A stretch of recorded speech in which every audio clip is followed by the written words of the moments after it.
Hello, listeners. This is Travis. I'm Justin. And I'm Emily, aka Mystique Siren. Who the is Emily? I don't know, dude. She just walked in. Yeah, there's a mic here. I just decided to come hang out. So this is what happens when Maxwell leaves and he leaves a vacant spot. We just have random people show up. Just stragglers off the street. Oh my god. Yeah, I saw a cute dog upstairs and I was like, oh, doggy. And then I came downstairs. I was like, what's up? Oh, dog. Okay, well, I guess we have no choice but to let you sit in. Yeah. All right. This Might is as well. Nerds We've with... already started. Yeah, Nerds with Mike's episode 4. We've actually made it past the first 3 episodes, and hopefully people are still listening. So, so you heard a new name that you haven't heard before. This is Emily Mystique Siren, right? Yes. That's her last name. Yeah, that is her last name. If you look her up on Facebook, that's how you'll find her. But she is one of our good friends. Emily, why don't you tell us a little bit about yourself? Well, I am a Twitch streamer, and I stream a lot of video games. I play a lot of video games.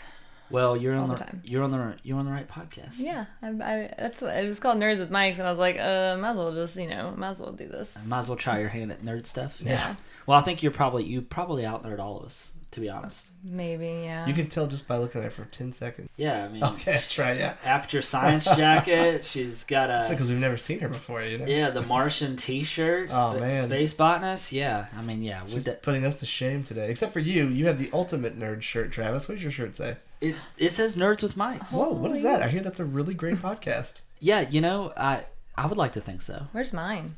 Well, Oh, that's a good question. listen, we didn't think about that when we were ordering. Yeah, we didn't even know you 10 seconds ago, so... Yeah, we know. We never really thought that you were just a sitting, walking. I guess you wouldn't be a sitting and walking. That doesn't make any sense. But you're a billboard, right? So Yeah, I'm a sitting a billboard. electronic billboard. Yeah. So we need to get you an electronic T-shirt. That lights up. Right. Oh, yeah, do that. Like an Yeah. ugly Christmas tree sweater. Like, you know, the trees that have the lights, and the little battery pack like inside of the sweater. Oh. The border will be like red lights, and it'll just Oh, go we like, have to make like an one of those. arrow. All right, consider it done. All right. Okay. Anyways, so we always like to start off the podcast for those that are new to this podcast. We always like to start off by talking about what we've recently been playing. So, Justin, to kind of give Emily an idea, let's go ahead and ask you, what have you been playing? Well, to give you an idea, I guess I'll go with the truth here. Travis is going to be unhappy, but I've been playing Siege again. I love it. I can't stop playing, and it's just a really good game. But I also... What? I'm starting to think Siege is just a cop-out when you don't have anything to say. No, I've been playing. They added the new content this past week, so it's been really great. I bet you, Emily has probably never even played Rainbow Six. I have not played Siege, no. Yeah, Well, she's got that's better all tonight, folks. better things to do. Yeah. But no, I did play Uncharted 4. So 4. I have, yeah, 4, the 4th. And so far, I'm not disappointed. It's really great. And I played the Overwatch beta. And I played a little bit of Battleborn, which was pretty fun. Oh, well, fantastic. What about you, Emily? What have you been playing? Well, we'll talk about what I always play later. Yeah. Yes, we will. But what I've been recently playing is, what Justin said too, Overwatch, Battleborn. I've been kind of throwing it back with some Borderlands. Oh, man. Original Borderlands. Oh, wow. Yeah, going the complete playthrough again, a new playthrough. So Well, now that I know that, that's one game that I actually have on Xbox. Maybe I can play with you sometime. yeah, exactly. It's backwards compatible too, so Well, fantastic. it was free for a month as well. Who wouldn't download that game? I know, for free? That's Right? so good. It is the greatest. Well, good. So, I personally have only been playing Uncharted 4. I'm 10 chapters deep, and I think there's 21 or 22 chapters. I would have to say, in my opinion, that I think it's the best looking game on console. Just my opinion, but I mean, to me, it's a gorgeous game. Oh, It definitely. is. And the story itself is really good too so far. So, but other than that, that's all I've been playing. So Emily, let's start off by asking you. I just wanted to ask you. We're going to ask you some questions throughout the podcast because we want to get a better understanding of the life of a streamer, because it's something that Jess and I were not into yet. It's something we may eventually want to get into. But I just want to start off by asking, what kind of made you decide to, or inspired you to want to start a streaming channel? Well, I've always loved playing video games. Had the Super Nintendo, Nintendo 64, Xbox, everything. So, like, I've just always grown up playing video games. But really what got me started when I first actually discovered Twitch and started watching people play video games. A big thing, the first game I ever started watching people play was Destiny. And like the Destiny community is like by far one of the greatest communities for online like streaming wise, because people are just so into watching it, because there's just so much that you can do within that game. There's so many different aspects of that game that, when you're watching it, it's playing is differently, but when you're watching it, it can just suck you in. So I saw these people and they were getting paid to play video games. Literally, that is their job. They get paid by Twitch. They have taxes they pay and everything. They fill out a form for taxes for Twitch. So it's just like that is their job. They do nothing else. They play video games. They wake up at like 9 a.m. and they go and they just go downstairs or upstairs or wherever they're playing their video game, and they go and they just all day, every day. And and you can tell legitimately that they make a lot of people happy. And there's one streamer that I actually help out on her channel, Nescott Fire 33. She's awesome. If you don't follow her, or if you don't know Twitch, you need to make a Twitch and go follow her. She plays everything. She's a variety streamer, and she actually really got me to see like how you can make people legitimately happy by playing video games. And she's awesome. I honestly consider her one of my best friends. I've never met her before in my life. Oh, very cool. She sends me cookies. It's great. I mean, cookies. Yeah, and dog pictures too. Oh, she has this wolf hybrid dog and a mixed shepherd, and they're just the cutest. Well, how could you not want to be friends with somebody that sends you those things? I know, right? Well, that's interesting. So that's good. So that's just one of the few questions we're going to ask, but it makes sense that when you see somebody that is able to bring joy to people's lives just by simply playing video games, and the fact that they get paid for it, right? Getting paid for, I mean, how many people can really say that they get paid to do something that they love, right? I mean, not a whole lot of people. So if I could get paid to play video games, I would definitely be happy. Yeah. Just saying. So I'm trying. I'm working my way there. Yeah. And so we're going to go ahead and get into some news. So Justin. Yes. Did you happen to see Captain America Civil War? I was going to. It just didn't happen. Once again, I've thrown you under the bus. You did. Now, Emily, since you're obviously setting in and we've only known each other for a matter of 5 minutes, I'm not going to ask you this question because I already know the answer. You've never seen Captain America Civil War. I have not seen it yet. Do you plan? Are you even yes. caught? Are you caught up? Yes. Okay. I will watch Civil War. It's just a matter of when I have time to do it. Well, when you're not streaming, you're working, so it's hard to find time, I'm sure. It is. Well, I guess I'll have to carry the weight of this section on my shoulders alone because none of you are going to help me. But anyways, so Captain America Civil War, I'm just going to say it was awesome. It's not even a review, it's more just a spoiler-free, kind of my thoughts about it. I went into it thinking that, how is this called Captain America? Because this seems like an Avengers movie, because there's so many superheroes, right? But I walked away realizing that, no, it was really a story about Captain America, and I just thought that they did a really good job with balancing all the different heroes, because when you think about characters like Vision, which is obviously overpowers, every one of them, and then you think about like Hawkeye, which he's really good at shooting a bow. I think they did a really good job of balancing each person's powers in a way that that felt like it was very fair to everyone. Yeah, so overall, I just thought it was a really good movie. The pacing seemed to be right, which was the opposite of Batman versus Superman, which I know we've talked a ton about on this podcast. And it just shows that they're able to take, a movie with a ton of characters and feel like everything is balanced and not feel like they are cramming a ton of stuff into this movie and making it feel like the pacing and stuff is off. So overall, I was just really happy with it. I didn't really know much about the villain of the movie, but what I thought was really cool is they seemed to make the villain more human as opposed to just being an overpowered villain. So, who was the villain? I can't really say without giving it away because he's not a typical villain, at least that I know of. He was somebody that tragedy struck him in the last Avengers movie, and he was just coming to disassemble the Avengers. Yeah. Okay.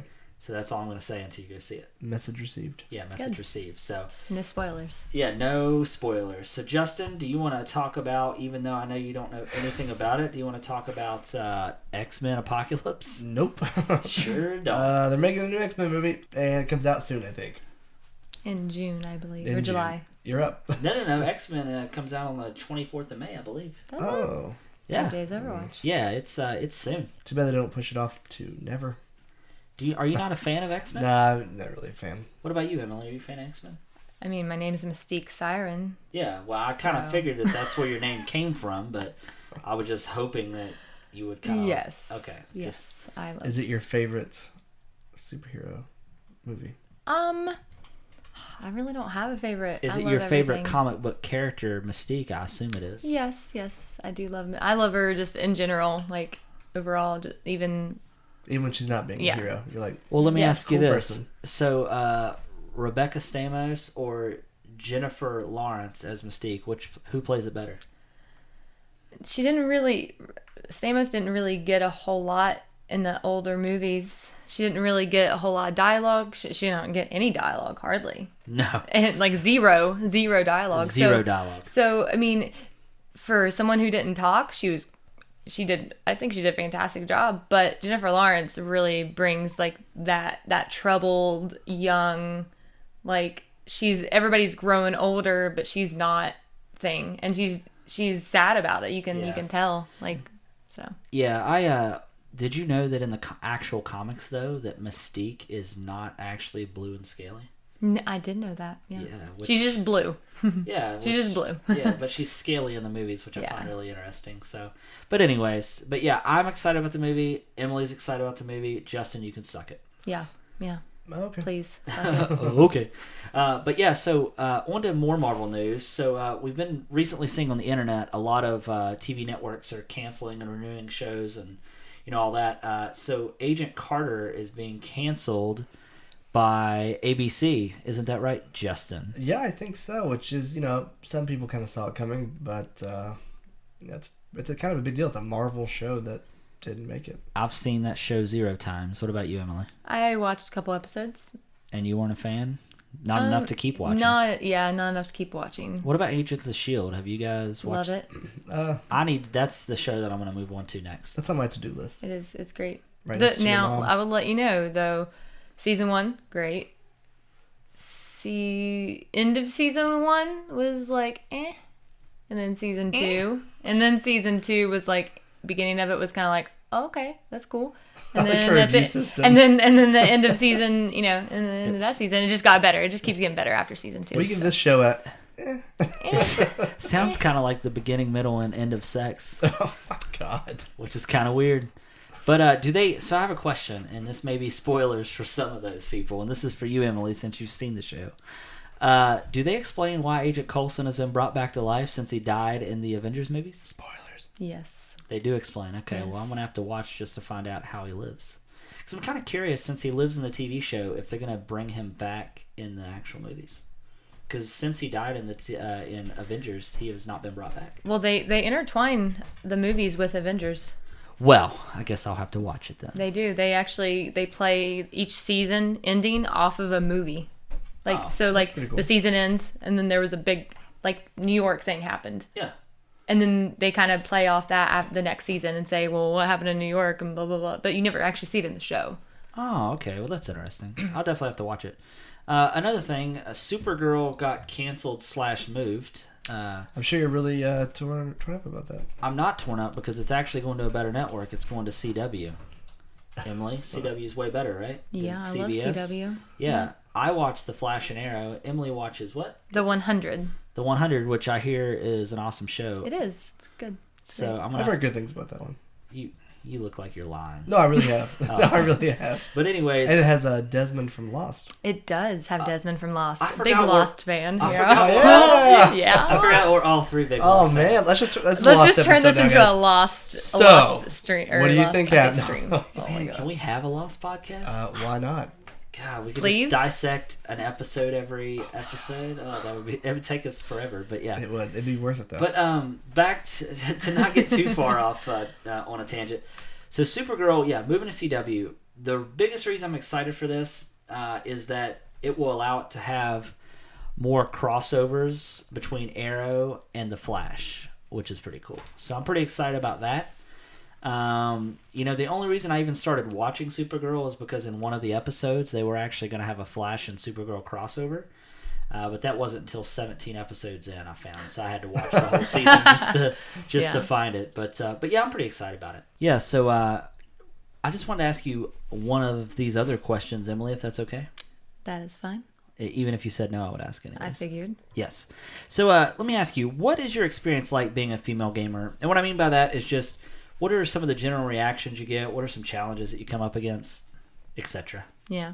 Well, the female gamers have come like a long way since, like regular like Call of Duty Advanced Warfare times when you were in a lobby and you had a mic on and you were a girl and people told you to go make a sandwich.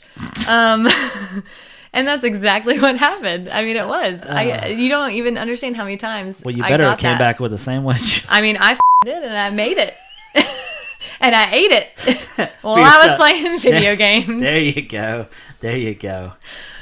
But anyways, oh man. So do you find that people are... do you also have kind of on the flip side of that, do you have people that are just kind of overly nice because they're excited they get to play with a female?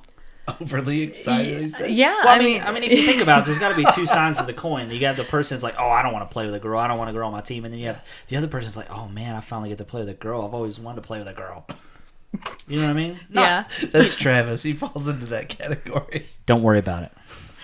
Yeah, well, I mean, I have my viewers that, and people that come into my stream, I very rarely have any, what they call them, trolls, where people come in and they Justin's a troll. They literally just come in to mess with you.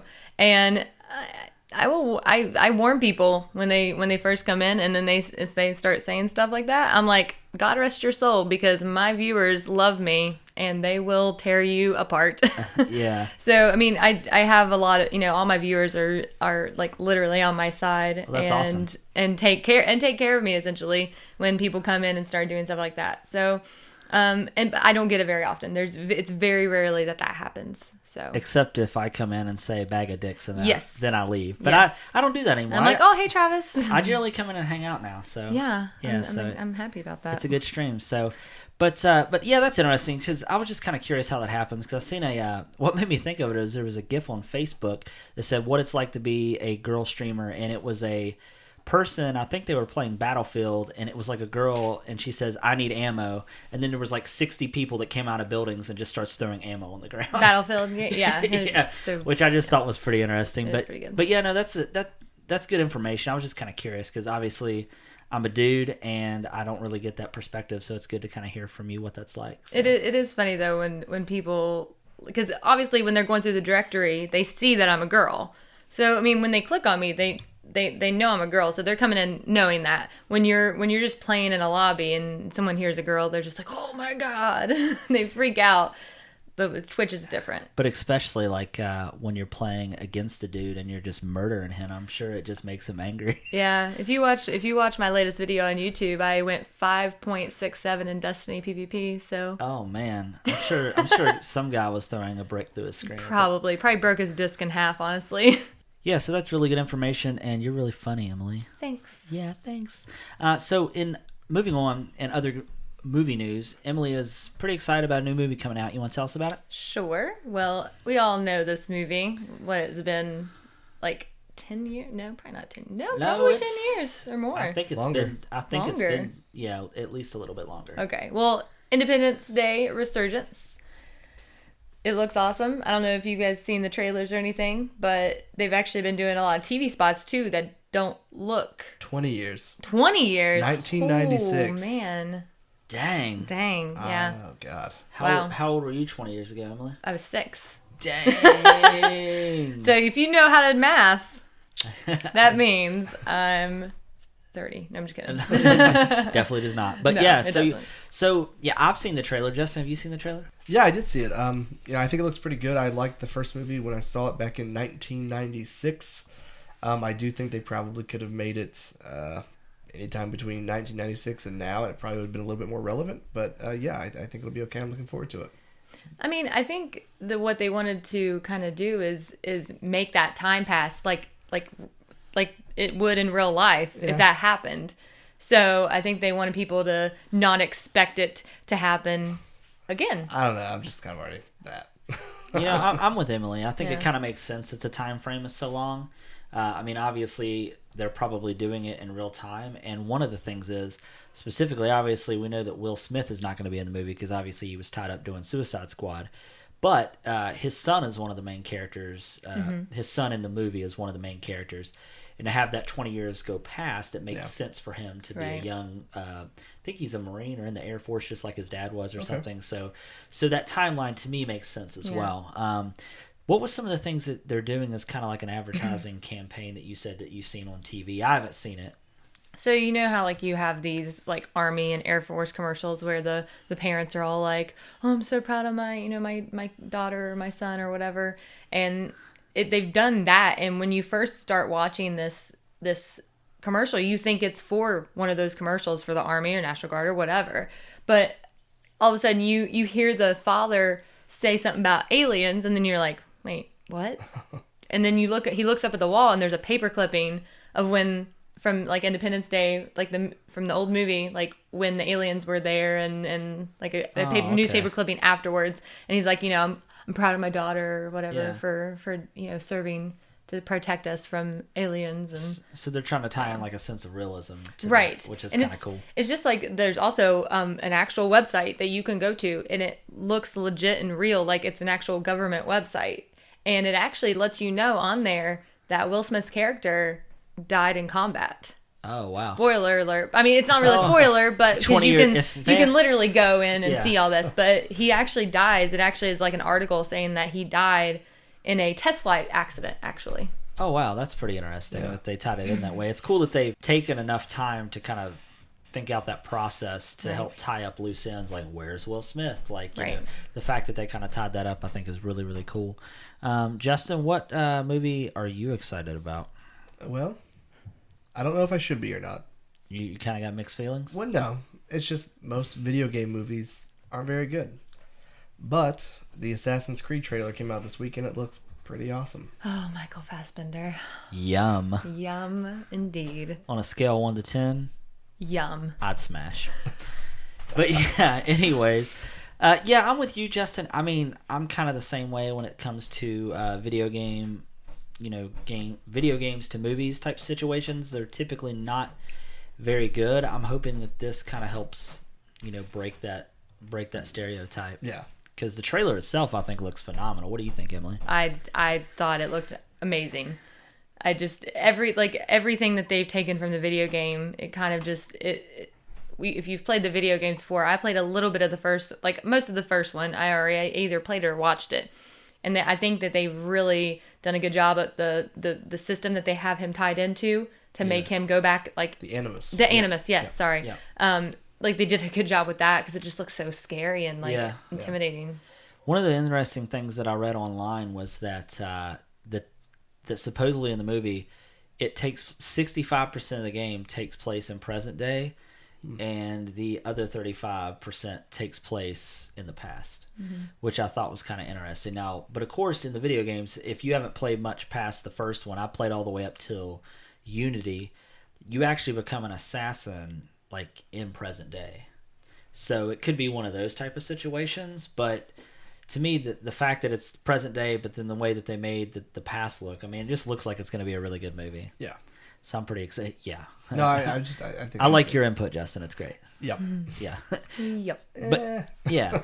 Now, speaking of which, of other video games to movies, there's been news. I know that we brought it up on a This is podcast. disappointing news, if you ask me. Yeah, a while back that Riley or Nicholas Cage. Nicholas who he Cage. said. That is not who that is. But what's the girl's name? Daisy Ridley. Daisy Ridley from Star Wars Force Awakens that plays Rey was going to be cast as Lara Croft in a Tomb Raider reboot. She did not get the part. Alicia Vikander, yes, thank you. She's the one that's actually officially cast as Lara Croft. Now, for those of you that don't know who she is, she actually played... did you guys see The Danish Girl? Any of you? No? I did not No. know. It won some awards. She was Best Supporting Co-Star, I think, in that movie. Ex Machina. Has anybody seen that movie? Ooh, no, but I want to. She played the robot in Ex Machina. I know who you're talking about, though. Yeah, and she is also going to be one of the main people in the new Jason Bourne movie that's getting ready to release as well. So she's busy.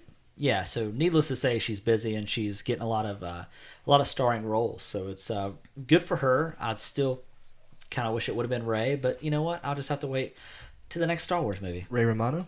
No, not Ray Romano. Okay, just making sure. Yeah, no. So, but yeah, so I'm pretty excited about that. So now, Emily, we're gonna come back to you for more questions. Woo. Woo. All right, so let me ask you, what advice would you have for someone that wants to start a new stream and is just getting into it? Because you've been into this now for 5.5 going on 6 months, is that right? Correct. So what advice would you have for somebody that's looking to start something like this? Well, when I started out, I literally just had a console and a Kinect. So I streamed mainly off my Xbox. So it was my console and my Kinect. So that right there, I mean, that's a good starting point because you don't want to put too much money into this because some people may not like it. You may not actually enjoy it. Even if it's something that you may think that you want to do, if you're not enjoying yourself every second of while you're streaming, then you shouldn't do it. So start out with that first. If you have a PS4, you can do the same thing. You can get a PlayStation camera.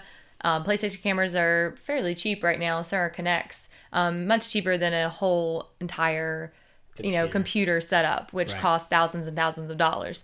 So essentially just start doing that. You want to get your name out there in social media.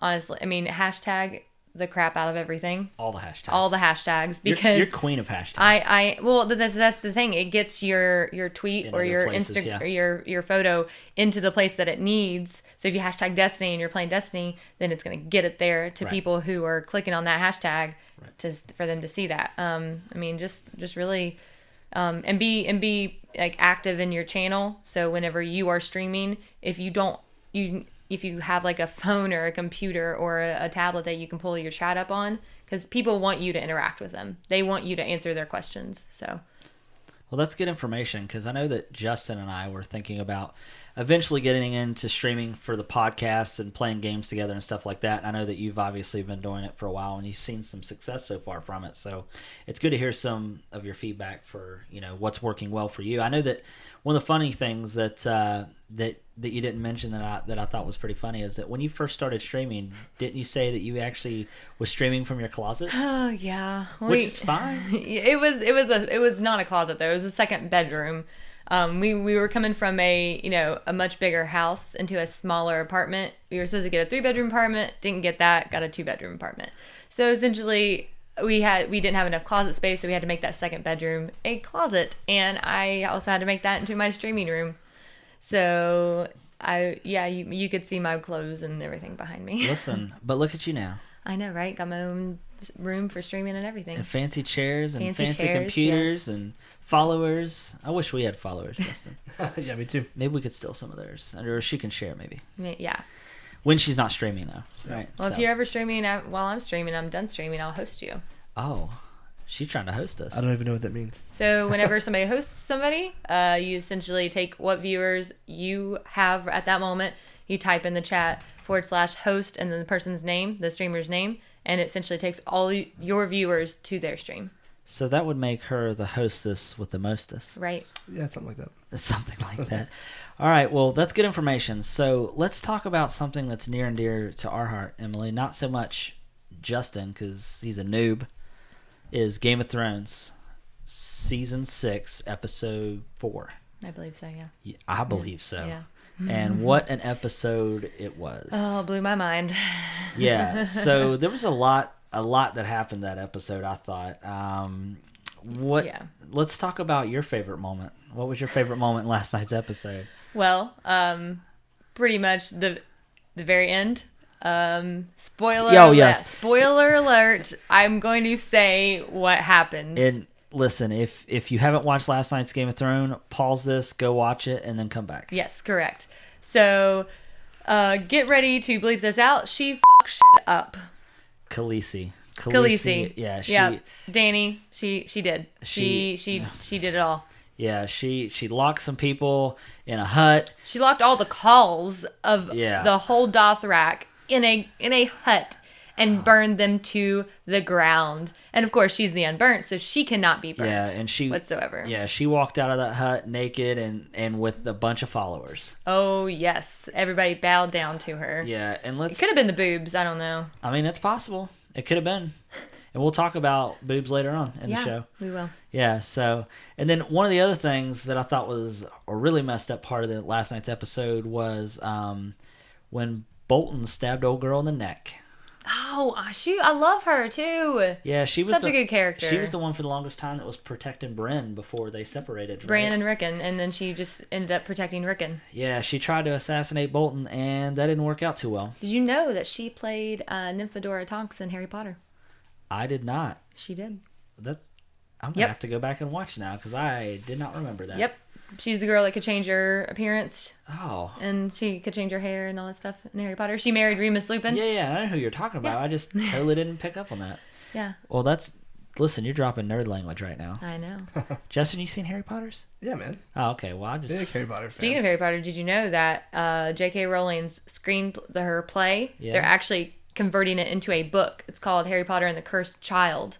And it's a book that follows his son, Albus Severus Potter. I think is his full. so. Yeah, I think that's his full name. He has like a bunch of first names. Well, that's pretty exciting. I know he's a big fan of that new movie coming out. The Fantastic Beasts. And where to Looks find awesome. them. Yeah, so Yes. I'm kind of getting back into the Harry Potter stuff, and now I'm just gonna have to go back and watch Have you read them the all. books?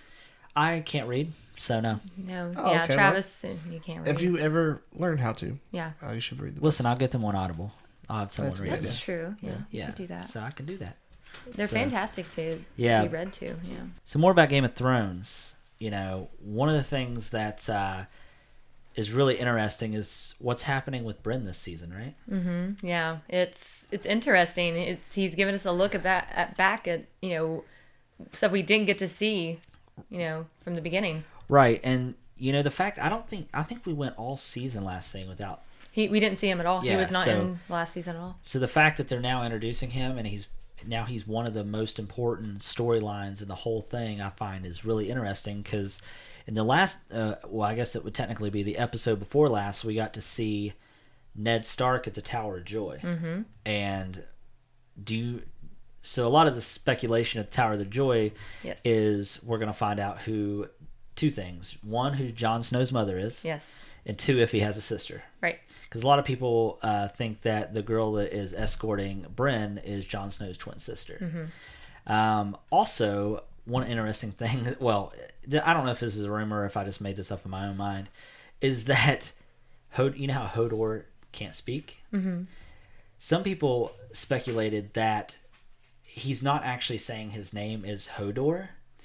A lot of people anticipate that he was supposed to hold the door at the top of up at the Tower of Joy, and all he keeps repeating to himself is "hold the door," which is That's interesting. interesting, yeah. But that's not really the main thing I wanted to tell you, because one of the big things is that speculation is that Bran might be responsible for why the whole war started in the first place. Because if you remember, the Mad King, which was at the beginning of all this, said he heard voices. Mm-hmm.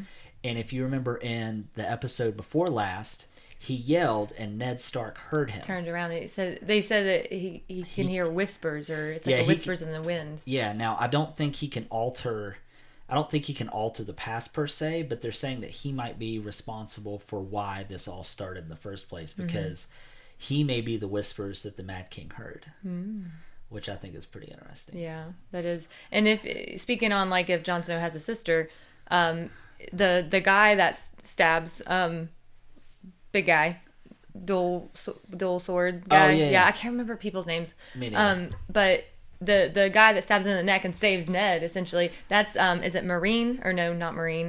Marin. I can't remember. The girl that's escorting Bran. Right. That is her father. Oh. You didn't know that, did you? I did not know that. So people are speculating that she and Jon Snow are actually twins. And if you look at it and put pictures side by side, it makes sense. They look very similar. Wow. Yeah. And the fact that Ned took one and Yeah. he took the other. Yeah, that does make sense. So, I mean, I think by the end of this season, we'll probably find out. Maybe as soon as the next few episodes. I guess we'll have to probably wait and see. So, I'm really excited for the rest of the season. I feel like the pacing has been really, really good. And I'm also, and I'll kind of end with this, unless you have anything else. Is I'm really also excited to see what's going to happen with Arya's story. Love Arya. Because she went from being a blind girl to now a badass. Yes. And it's kind of like Daredevil's story, right? Yes, yes. So it's so everybody's storyline is starting to get more and more interesting. So I'm excited to see where the rest of the season goes. So Me too. and then one other thing I just thought of was last night's episode where Brienne of Tarth basically telling them. Is it the Red Queen? Or I don't know. The Melisandre, yeah, basically said, Red yeah, Witch. I'm the one that killed Stannis Baratheon. And they just kind of look at her like... And she even says, like, and I saw the shadow creature that she knows that she created the Right. black magic or whatever. So she knows that Melisandre made the Right. demon thing that killed. So needless to say, there's going to be some awkward times ahead at Castle Yes, Black. yes. So, and then also, I can't believe we almost forgot that Jon Snow and Sansa finally... Yes, and Sansa, she is like telling John what's up. Yep, Sam. Oh man. You wouldn't know, Justin. I have no idea what you guys are talking She about. is just because Jon Snow's like, just forget about it. We can't go back there. And Sansa's like, no, that is our home. It's all right. It's our right. It is ours. We're gonna take it back. So Sansa's becoming a little snap, crackle, and pop. yeah. I don't know what I'm Yeah. saying. No, that was perfect. Yeah, so... Words right out of my mouth. Yep, right out of your mouth. So, I feel like all this episode has been all about movies and TV shows. Justin, why don't you change the pace up a little bit? How about I mix the two? Oh, do that. That's fine. Well, Nintendo, known for making games and free-to-play games that are terrible. I know. Anyway, they have came out yesterday that they are wanting to get into the film business, and they want to have their first film available in 2 to 3 years. I just hope it's Zelda. Yeah, or Animal Crossing. That'd be weird. It could be an animated Animal Crossing. That wouldn't be bad. Like a Netflix series. Yeah, like Netflix and chill. To Animal Crossing. Yeah. Why not? But no, yeah, I think that kind of makes sense. I mean, it seems like Nintendo is wanting to have their hands in everything here recently. I mean, one thing that I find strange is there's been these rumors, and I don't think any of them are true, but that they're trying to do a Legends of Zelda Netflix series. They said it would be like a family version of Game of Thrones, actually, is what they compared it to. So is that something that's legitimately possibly in the works? I mean, I guess it's possible that it is, but I mean, we have no anything's possible, Justin. Yeah, anything. Yeah, so... Like Kevin Garnett. Oh, man. Anything is possible. Anything is possible. Emily, what would... Just your opinion, what movie would you want to see Nintendo do? Well, I mean, we already kind of saw a Nintendo-style movie before with Mario Brothers, if you remember. That was a sweet movie. I watched that a couple nights or weeks ago. Can't remember. What possessed you to do that? I was actually movie night with Ness. The girl I watch stream, she has like a patron thing where she gives rewards for you subscribing to her. Yeah. And movie night is one of them. And we all get into, like, it's called InstaSync, and we actually all sit there and watch a movie and talk about it. Oh, that's cool. And the Mario Brothers movie is one of them, and we were all just making fun of it the whole time. It was great. I feel like that could make a really easy drinking game for every time there's something really corny or cheesy in that movie. Oh yeah, Yoshi looks like weird. Yeah, and then very weird. And then at the end, they're shooting Koopa with the super scopes, and he like turns into like putty. Yeah, it's real weird. Yeah, very weird. But other than that, none, honestly. No movies. No movies, maybe. What about I don't know. Star Fox movie? Oh, no. Yeah, okay. Yeah, I like Star Fox. That would be awesome. Star Fox was one of my favorites, so for Nintendo 64. Or, hang on, kind of do like a Captain America Civil War movie, but with Smash Brothers, and just have like them split up into factions and fight each other the whole movie. No, that's a terrible idea. Really? Yeah, I mean, it could work, but would that be an animated movie? Do you think Nintendo are wanting to do live action or animated? I kind of always picture it as like CG. Yeah. Yeah, I don't know. Kind of like Pixar type. Pixar is legit. Pixar is legit. Pixar. Listen, pop quiz. What's your favorite Pixar movie? Up. Toy Story. I gotta say Wall-E. That's a good Wally's my second. Was Wally Pixar or DreamWorks? Pixar. Okay. It's Shrek was they're hand in DreamWorks. hand. Okay. So Pixar, DreamWorks. they're Yeah, hand in I hand. love that movie. What's your favorite Disney movie? Probably Little Mermaid. That's Oof. Sarah's favorite. What's Yeah. yours? Star Wars? No, I'm kidding. Probably like Aladdin or The Lion King. Those are my two favorites, so I'm right there with you. Knuckles. Lion King's good too. I love the nobody beats it. Nobody Yeah, I like Yeah. that part. Yeah. All right. Well, speaking of Disney, one of the interesting things that happened is Disney Infinity got canceled. Oh, Aww. rest in peace. The Yeah, only rip. person here at this table that is slightly there. I'm not upset about it. Emily, are you upset about it? No. Justin. I'm not like upset about it. I enjoyed the games. They were fun for what they were. Oh, I think I see a little tear. No. Aw. What are you gonna play with your son now? Well, we still own them. They're not just gonna vanish. Poof. Oh no, gone. they go back into the Disney vault. Yeah. Yeah, They come forever. to your house and they confiscate them. No, one thing though that is kind of alarming with that decision is that it was the highest grossing toy game. I forget there's like a word for that Yeah. genre, but so I wonder if that means that Skylanders and Lego Dimensions are gonna follow down the same path. So one of the things that I got a little bit more clarity around their announcement to cancel is that so Avalanche Studios, not the same Avalanche Studio that's does Just Cause and those type of games. This is Avalanche that specifically was working on these Disney games. Is that studio's no more, and they're actually gonna, I think, hand out the rights to third party people. Okay. So it doesn't necessarily mean that it's gone forever. It's just Disney themselves are no longer going to produce it, And one of the rumors is that because I listened to another podcast and this girl was working on a story about this, and she says Disney 4.0 they were working with having the figures were going to 12-inch figures, Yeah, I heard that too. which to me like to have a 12-inch like action figure, that's just so much money. Yeah. And it gets expensive. And the fact is where these toys are kind of expensive to make, and they also have to produce a game to go along with it. If you think about Disney's Amiibo, their whole branding and all that stuff is they have very little games that integrate with the actual. I mean, other than like Mario Kart and Smash Brothers. Yeah. That they can make much more money because they don't have to turn out a new game every. How often were those games getting turned out? Like once a year, probably. Once they announced them. Something like that. Yeah. Yeah. Well, then they added support to a few older games, and then, like with Twilight Princess HD, it's just the same game that we played 10 years ago, but there's a new Amiibo level that they had to go back and recreate. Yeah, and they were even talking about in Disney Infinity 4.0 they were going to tie into like Star Wars 8 Episode 8. Yeah, and Rogue One. I think there's supposed to be a Rogue One playset that came out for 3. Yeah, so just keeping up with that stuff has to be Yeah. exhausting. So speaking of Star Wars news, Justin, give us some Star Wars news. We finally have our young Han Solo. Officially. Officially, yeah. He was in Hail Caesar, the Coen Brother movie, earlier this year. And he has a name you're going to have trouble... If you're just reading it, it's hard to pronounce. But it's Alden Ehrenreich. He's our new Han Solo. I don't know anything about this guy, do you? I absolutely do not, other than what I've read on paper. He kind of looks like I hope Han Solo. no. He With doesn't. the first picture I saw, he was wearing like this round hat, and he actually looked like I'm drawing a blank. The guy who creates McFarlane, does Family Guy. Oh, Seth Seth Seth MacFarlane. MacFarlane, yes. He kinda does look he like looks Seth like Seth MacFarlane. MacFarlane from the A Million Ways to Die in the West. Oh, man. He looks like that guy. Yeah, I think that was a screenshot from Hail Caesar. Yeah. Yeah.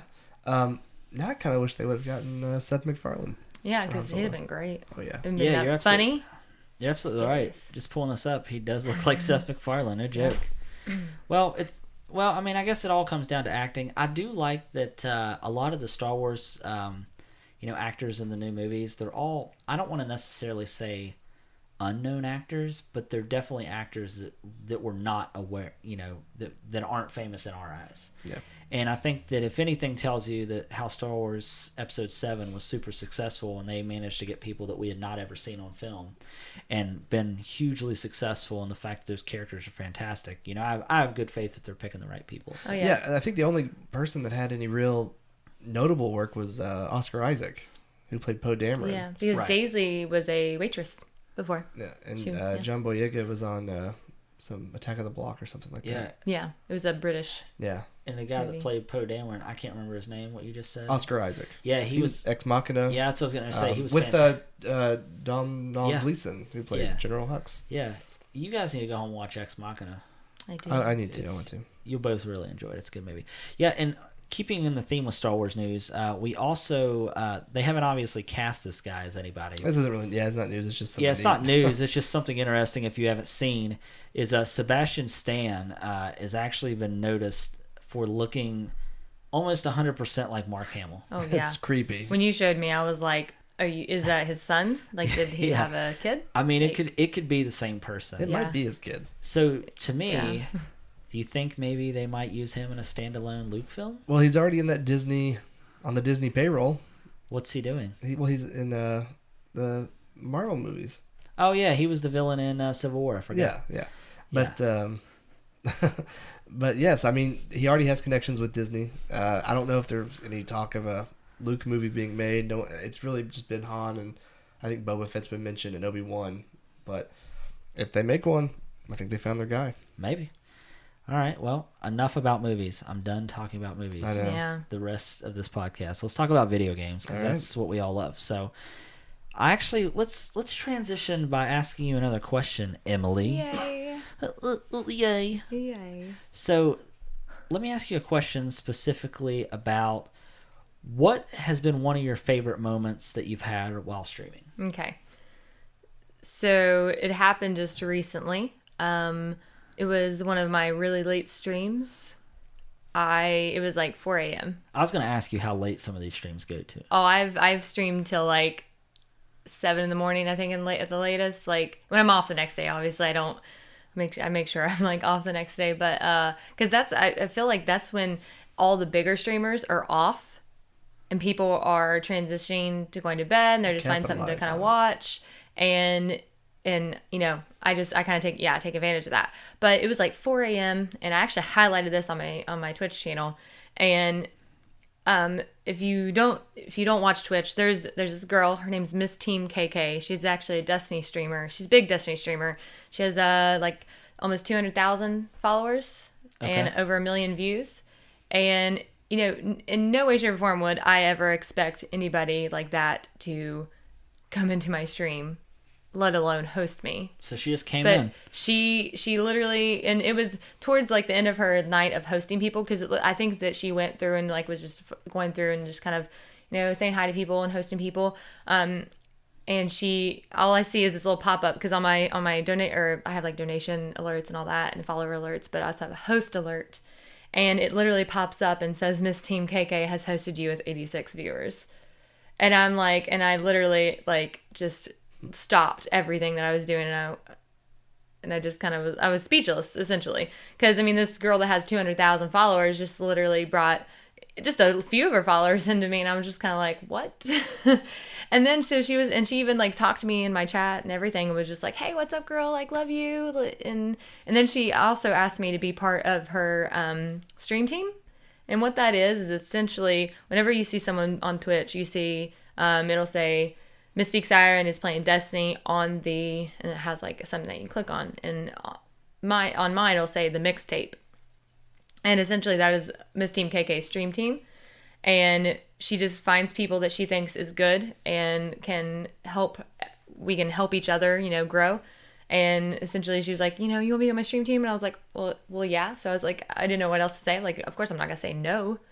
And Absolutely not. absolutely not. No, but Do you want to be on my stream team? right, exactly. So, and she told me, you know, what I need to do, and she stayed in my stream, and everybody stayed in my stream for a while. But then, like about 10 minutes later, I get another pop up, and she donated me $100. Wow. And she wanted me to cry. I'm pretty sure, like she wanted me to cry on stream, and I was on the verge of tears, because it's like when you think about this, like when you're a streamer that is just, you know, just starting out, and you really want to do this, and somebody like that comes into your stream and is just like, oh hey, here's a bunch of people, go, that I'm gonna help you out, essentially. That's pretty sweet. And awesome. and it was funny because I didn't cry. because I was like, I'm gonna ugly cry if I cry, and it's gonna be bad. I'm gonna stop streaming, and it's gonna be That Oprah cry. Yeah. So after I was done, that was the morning that I streamed probably till like 7, because Jesse was already up getting ready for work. So you basically run the length of a Skinamax softcore porn. That's prime time. Yeah, I mean, it's prime time, exactly. Yeah. So, and I literally walk into the bathroom, and Jesse looks at me, and I'm like, and my eyes are like red because I've been kind of like up so long, and he's like, "Are you okay?" And I was like, I start crying, and he was like, "Are you okay?" And I was like, and then so I just started bawling, and I was like, "Miss Team KK just hosted me," and then he goes, "Is that good?" And I was like, "Yes." I was like, "And she donated me $100," and he was just like, "Well, that's good." And I was like, he knows $100 is and he good. goes, and he was just like, "Well, babe," and he just gives me a hug, and like he's like, "You should go to bed. Yeah. You should sleep it off. You should sleep." And I was like, "Yeah, I'm going to." Yeah. Well, so that was awesome. Literally like my greatest moment since I've been streaming. Well, that's awesome. It was very awesome. And it took you 4 months to get I'd say about 4.5 months. I'd say before that happened, right? Yeah. Mid-December is when I started, and this just happened like middle of last month, I would think. Yeah. So it's one of those things like you may go months and nothing like super positive happens, and then it does, and it just makes you kind of realize that it's worth it. This is worth it. This is what I want to do. Yep. It may not happen overnight. You have to put work in. Yes, very much so. So I think that's really good information, and it's one of those things where like a good personality for that, and just being able to entertain the people that are watching you stream, and just being able to engage with your audience, and be able to be entertaining enough for them to want to keep focusing on you playing this game, right? So I definitely feel like that's all good information, and something that I can definitely learn from, because it's something that Justin and I may eventually get into. So that's really good. So kind of coming from that conversation, this is something that I wanted to give you a chance to win me back to Destiny, because you said that it's Team KK, is that right? Miss Team KK. Miss Team KK is a huge Destiny streamer, and that's primarily the game that I'd say you probably mostly stream, right? I do, yeah. Yeah, so we've talked a lot on this podcast, mostly me and Maxwell, maybe some Justin, about,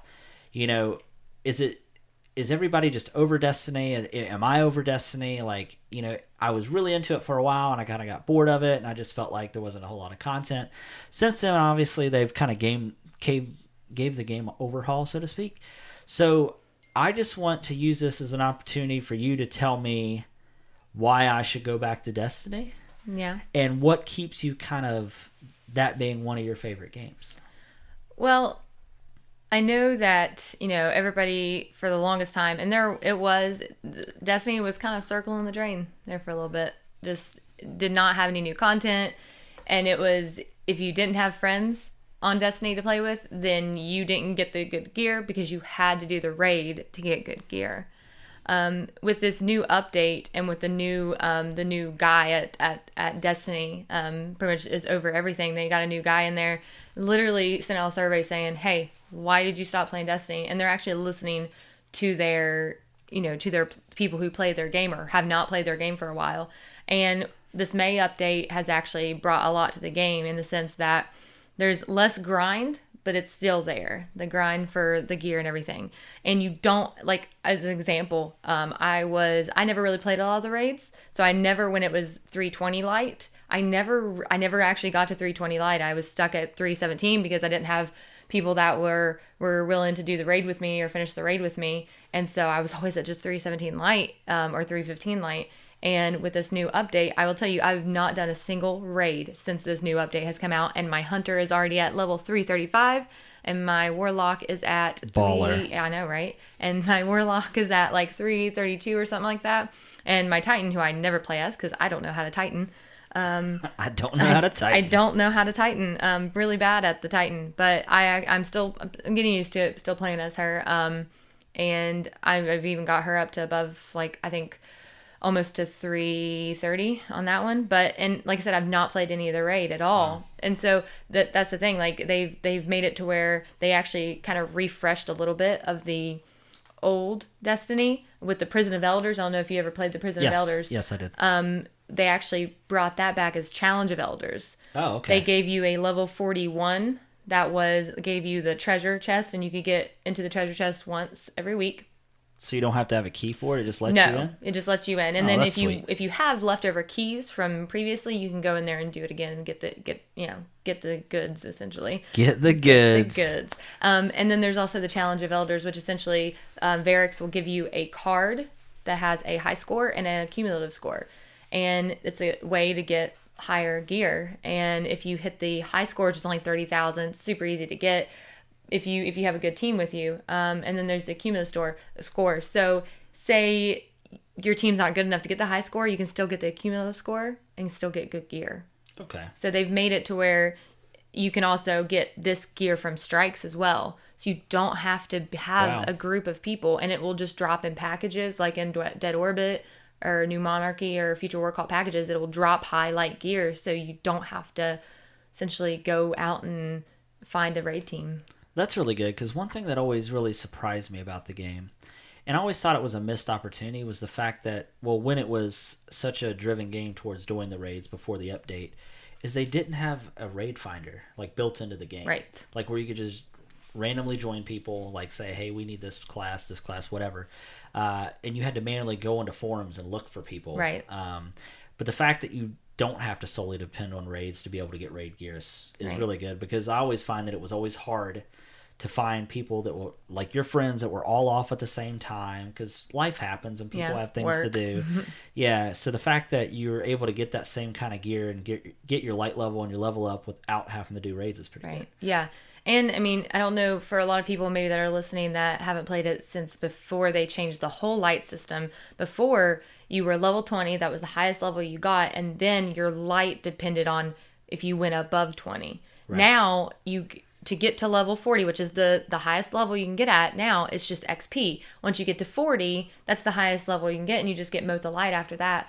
But light, you still get light based off of your guns and your armor. Okay. But what that does is that depends on how much damage you can take and how much damage you put out. Oh, okay. So essentially, level 40, you can't get into certain areas of the game until you're higher level. Right. So you can be level 40, but only be and have like the crappiest gear on and be the lowest light level possible, and still get into these higher level ones and try to kill the boss with this crappy gun you have and So have I fun. don't have to wait for a level 320 ghost to drop.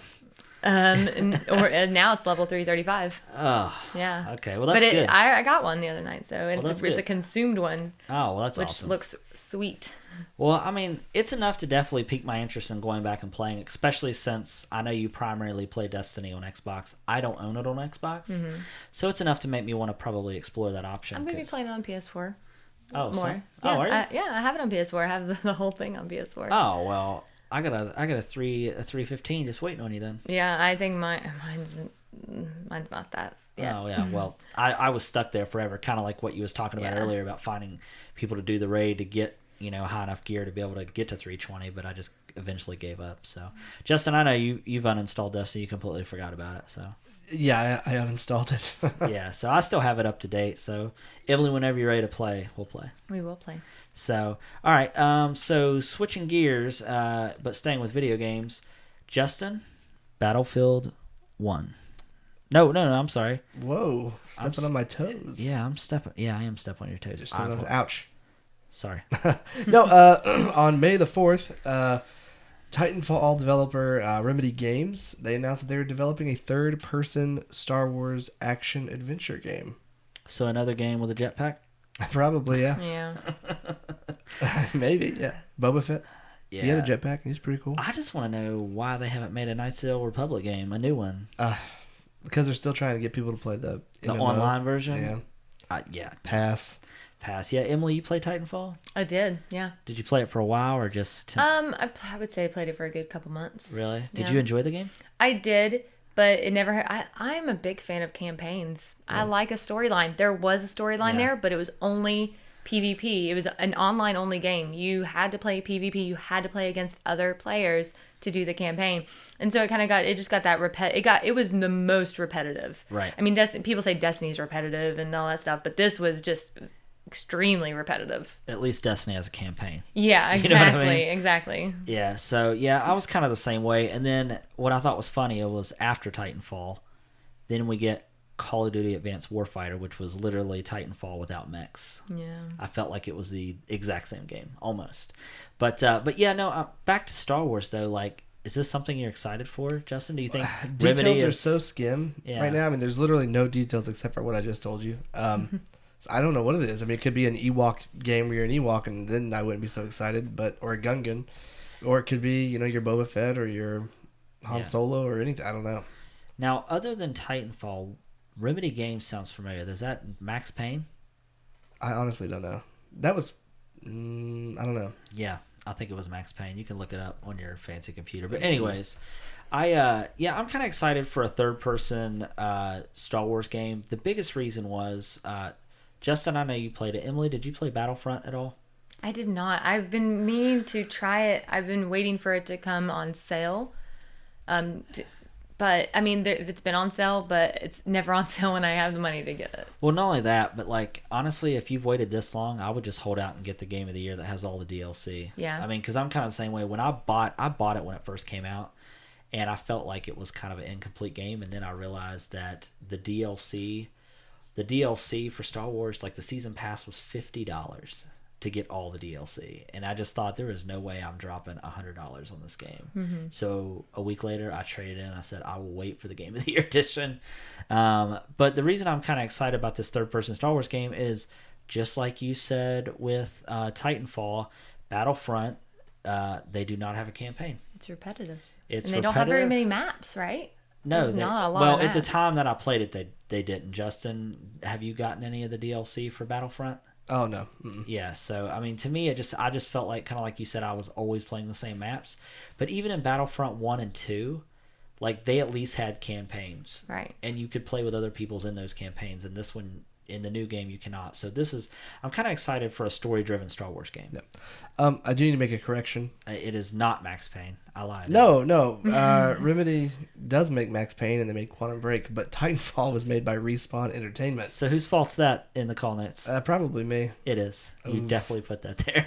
That's Oh, why I was wow. kind of confused. Oh well, sorry, Remedy and Hey, it brought Respawn up Titanfall. for mixing it Yeah, up. brought up Titanfall. And yeah. Titanfall 2 is going to be coming out.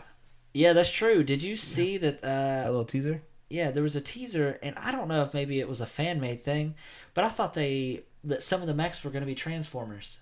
I swear Yeah. I've seen that somewhere, but I could be wrong. You were telling me about that last week. And we couldn't find it, so No. maybe I just You dreamed. probably had a dream one night, yeah. Yeah, I dreamed about it. So, but yeah, so needless to say, Star Wars game, as long as it has campaign and it's good, I'm Yeah. on board. I would love to see BioWare make a new Star Wars Oh game. my gosh, me too.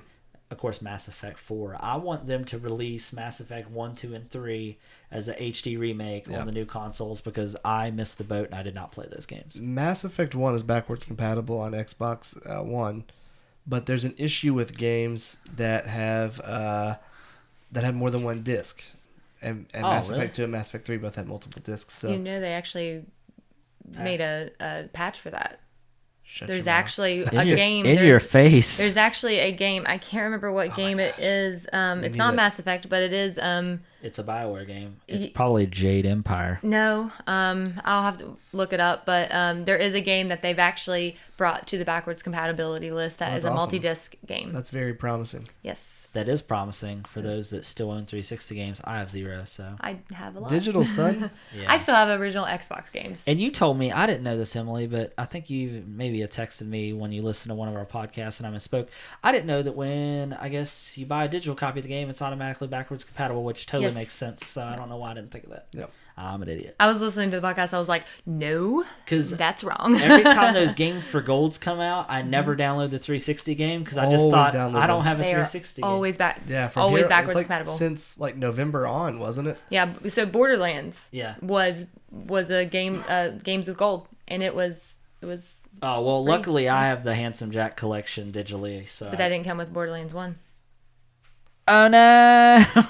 This is not off topic, but does Borderlands 2 it came with Borderlands 2, right? Borderlands 2 and the pre-sequel as well. So does Borderlands 2 in the Handsome Jack collection? Can you Collection. Play collection. Claptrap edition? Can you play? Can you play multiplayer with someone who's playing on backwards? Battle version. I don't think so. So No, I've poop. actually run into this. I've been playing Borderlands, streaming it occasionally, having like a chill stream, and people will come in my stream and go, "Oh, what system are you on?" I'll be like, "Xbox One, where it's backwards compatible," and they're like, "Oh, I can't, we can't play because I'm on 360 still." So you still have to be on the same console. Lame. I like that. I was watching one of your streams it was actually pretty recently, and this guy kept trying to join you, and then he realized he was playing on a different console. It was recently. I was Yeah. like, wah, Yeah. wah, wah. Yeah. Poor guy. Yeah, it's pretty So, funny. so I don't even know what I'm talking about now. So let's talk about Battlefield 1. Battlefield Uno. Yeah. Yeah, they're making Battlefield. It's called Battlefield 1 instead of Battlefield 5, which I don't think anyone really saw coming. World that title. War 1. Yes, I'm excited. I am too. There were rumors that like hours before it was officially revealed that it was going to be in an alternative timeline, but that's not the case. It's just straight up World War One. So you're telling me I'm not going to have jetpacks in World War 1? God, I hope not. Hitler's gonna be a robot. Hitler, wah, wah, wah. Hitler's a robot. That would be kind of interesting. Yeah. It makes me think of... Terrifying. It'd be Plot terrifying. twist. Yeah, plot twist. But yeah, so it's pretty interesting to think that Battlefield 1 is taking it way back in time, and Call of Duty is going into the future. Just and way by, too far. Way too far. and Yeah. by into the future, they're going to space. Yeah. And one of the things that's interesting is, what do you guys think about? Do you think World War One is? Do you think gamers today think going back to World War One is too far back, or do you think this is a welcome change based on where these current first-person shooter games are? Like, obviously, I know that Destiny has its place because that game is obviously set in the future. But with Call of Duty, that started off, obviously, World War II, I think, was like the original Yeah, it was one. two. And then you kind of advance forward. Now you're in the future. Like, do you think people care about World War One? Oh, absolutely. I mean, we don't have except for like Sniper Elite 3, we don't have a Yeah. World War One or World War II shooter on current gen. So yeah, I think it's a good idea. I think it's a good idea. What about you, Emily? I mean, Call of Duty World at War was my favorite game. The zombies in that game was the best. It was legit. so good. It was. It was very good. Yeah, what, man? Do you ever wish... Now, Emily, I know that you don't play a ton of Battlefield, but Justin, you play Battlefield, Oh, I right? love it. Yeah. Yeah. I also play Rainbow Six Siege. Oh, yeah. I got a sniper kill once, and it was the greatest sniper kill of all time. So 'Cause I it- just said, I'm 'cause just going to it's- go ahead Because and it's quit. hard. Because and it's say, hard. Great. And It is. that's it. One time, no joke, and I might actually put the clip because I saved the clip. I was that impressed with it. I want to say I had a sniper rifle, and like I turned the corner and there was two guys running, and they were like crossing paths, and I fired my gun and I got them both with one bullet. That's almost as good as my across the map kill. I shot a guy with a helicopter. What, in Battlefield? Yeah. Nice. It never happened again. You know the after little like It actually never happened. things that shoot people across in Destiny, like the Yeah. little like platforms. I actually shot a guy going across in midair with a sniper rifle. Like you in shot the oh, head, okay. in the head, like got Oh, a like headshot. when he was. I thought you meant He like you was- shot as his he was lifeless traveling body. through the air. As he was like Okay. traveling through the air on one of the new maps, he was traveling through the air and he was in like midair, getting ready It's to like his come back limp, down. dead body just made the rest of And the trip. I headshotted him, and his body just was like meow. How did I know this conversation was going to go back to Destiny? Because I love it. It's I great. know, just kidding. But yeah, so I think World War One is obviously a welcome change. If you look at now, of course, this doesn't really tell anything, but if you look at the YouTube likes and dislikes Oh on my YouTube, gosh. Battlefield is the most liked trailer. The new Call of Duty is the most disliked trailer on YouTube. It's what are they trying to do? They just pissed off at whoever it is, Activision. But what is sad is that Call of Duty will probably still be the highest selling game that year. Oh, yeah, when it People will comes still out. buy it. Of course. And that's why that game will never change, because people still buy it regardless. Here's another thing to point out, and when it comes to determining a time period for Battlefield and Call of Duty, Battlefield has a lot more pressure because it'll be 3 or 4 years before a new Battlefield game comes out. Call of Duty, they'll make a new one next year. Right. You know, so if Call of Duty, if they do space and it doesn't work out, big deal. We'll just release a new one next year. Battlefield, they're pretty much stuck with World War One for the next couple of years. Yeah, but I think I think Battlefield probably out of all the first-person shooters with paid DLC, Yeah.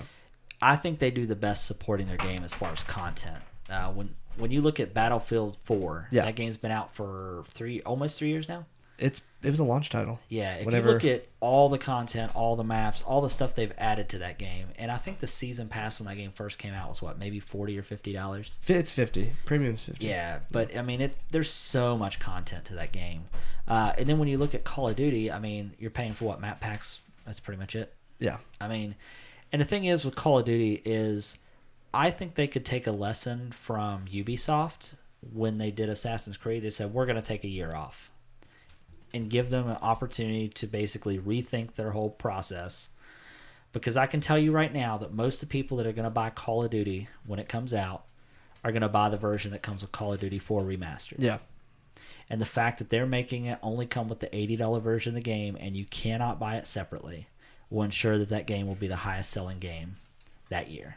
Is it coming out this year? Yeah. November something, I'm Yeah. sure. Yeah. So November 11th. It's always that day. I'm not excited for that turn. Now, do we know yet if Modern Warfare is it going to be like a code inside of the cover, or is it going to be like you boot it from the game itself? Because if it's a code, I'm definitely going to try to get one on eBay. I'm gonna say it's a code, and the reason I say that is because of digital format games, like digital versions of the game. Yeah. Like if you pre-order a digital version that comes with it, it's probably just easier for them to do it. Yeah, on Xbox it actually shows Modern Warfare as a standalone title, but when you try to buy it, it says it's just part of a bundle. Yeah, I have a feeling it's going to be a digital redemption, but I could be wrong. If it's something you have to have the disc for, that's going to suck. Well, I think that they're going to do digital because they don't want people to wait for the game to go used. Because if they wait for the game to go used, it's Good cheaper, and you can literally just sell the one game back Yeah. individually, the one part of that game Like, back I was individually. kind of afraid like it was just going to be stored on the disc. It's like Oh, on the same disc. disc. Gotcha. Oh. That would be my nightmare. Yeah. Yeah, that's true. I didn't think. Oh man, I have to. What if they listen to this? Yeah. What if Okay. they made you play through the campaign of the new Call of Duty before you could You'd get to the unlock it? remaster? It's like you hear about like in North Korea they torture people by That's- making them that's listen that. to Justin Bieber music. Yeah. That's kind of like that. Yeah. You have to Yeah. play this game to get what you really want. Oh, that's the worst. It's just like you had to do that to unlock zombies, right? In World Oh, of War. I can't I don't remember. It's remember. been so long since I played that game. I'm pretty sure you had to complete the whole entire campaign to unlock the zombies. But if someone had already unlocked the zombies, you could play with them. Oh, okay. So Yeah, I sometimes wish Battlefield had zombies because where the maps are so big and they're like, instead of having zombies, have dinosaurs. Yeah, That'd be sweet. that'd be pretty cool. All right. Well, so one of the last topics I think that we have, and you two are gonna have to carry me through this conversation. You guys want to talk a little bit about the Overwatch beta? Oh yeah, You look so surprised where that was going. yeah. It wasn't in my notes. Overwatch had a beta, yes, it did. and it was so successful. I mean, you said you threw a number. 9.7 million people played that game. That's more people than Beta. that play WoW now. Yeah. I think. That's crazy. It was Yeah. Blizzard's most successful beta ever. Yeah, that's. Was it pretty smooth? Yes. I thought so, yeah. Yes. And they had every single character. You could try out every single character. Do you Yeah. think the final game will be that way, or you have to unlock them? Because I know Battleborn, like, You have to unlock them. Yeah. Right. I did play the beta with a few friends, and I had fun while I was playing. But when I stopped playing, I was kind of like, I'm good. Like, I don't really have to revisit this, but I probably will. The big Does that make thing sense? the big Yeah. thing for me was with any beta that there is, you don't get your progress saved. right. So I didn't want to put too much into it because, I wanted to just play it, see if I liked it. If I liked it, I was going to buy it, and then I'll just work on it whenever it comes out. Which I will. I do plan on buying it. I bought Battleborn the day it came out, and I've only played it a couple times, but I love the game. It is great, and they're two completely different games. Yeah, for some Yeah. reason the internet wants to compare the two. Yeah, they're completely I different. don't get it. Like they're very different. And they're different because Battleborn, it's more of a team based, game. You killing someone takes a lot more to kill somebody in that game versus Overwatch, where you can take somebody out. It's almost like the same amount of bullets it takes to kill somebody in Call of Duty. Yeah, like in you would- PvP. You would knock out like I don't know, like 4 or 5 people in one clip Yeah. of your gun. Yeah, Oh, okay. and you have almost Battleborn, like a super too. I'll empty like 30 clips and then die. and they won't. Yeah. So I mean, and you have like those supers Yeah. per se, where like the girl I play as on Battleborn, she actually voiced Tiny Tina in Borderlands, which is pretty cool. So they've actually, it's Gearbox who does it, so it's the same people who made Borderlands, but she has this really cool like pillar thing that just literally engulfs the enemy in like a pillar of dark magic and just destroys them. It's great. So does each character have their own set of abilities and they're each unique Right. play style? Mm-hmm, Kind of like, okay. And is it like, because I've played Battleborn, so I understand that you have to, as you progress, you lock abilities on the fly. Overwatch is just strictly a shooter. You don't unlock abilities or anything like that. Is that correct? I can't remember now. I want to say you can swap some abilities out, can't you? Am I imagining that? No, it's legit. Like you have your abilities, and then there are a few characters that have there's one character that he's like this like dwarf guy or whatever, and he has this hammer that you can kill people with, but also if you put out a turret, you can actually you build the turret, so you have to on the D-pad you have to switch between the two. Oh.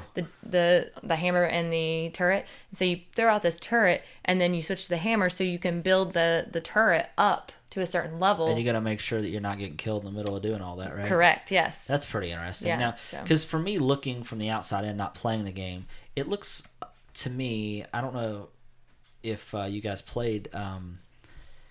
What is the game? It's a shooter that basically the same thing. Smite? No. It's by Valve. Team Fortress. Yeah, to me it looks like a Team Fortress, but made by Blizzard. Is that an accurate statement? I think they're similar. They There's definitely. They feel similar, yeah, but Overwatch is just so much busier. Now, is Overwatch strictly multiplayer, or will it? Because it looks like it may have a campaign of some sort. It does not. Nope, it's just strictly multiplayer. Which is kind of interesting because the trailer, when they first released Overwatch, they had characters. The characters had dialogue. Like, it made me feel like there also may be a campaign. So it's kind of interesting that it's strictly online only. Now, do you guys feel, and this is totally off topic, but do you think that $60 for an online only game that doesn't have a campaign is too much to pay? We've talked about this before. Yeah, but Emily's here. I want her take too. Yeah, let's hear your take first.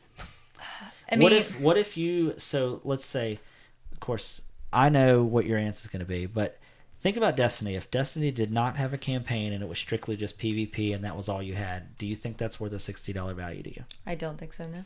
Okay, so I mean, to me, the rosters, the 25, I don't know how many characters are in this game. I know in Battleborn there's, I think, 25. I don't know if there's a similar number in. I think it's like 24, 25. Yeah, it's like 20 or 25 or something. Yeah, so I don't know if maybe you're just paying for the amount of content that comes in the game. But, like, I remember when, kind of like we spoke earlier, like, I don't think Titanfall was a $60 game.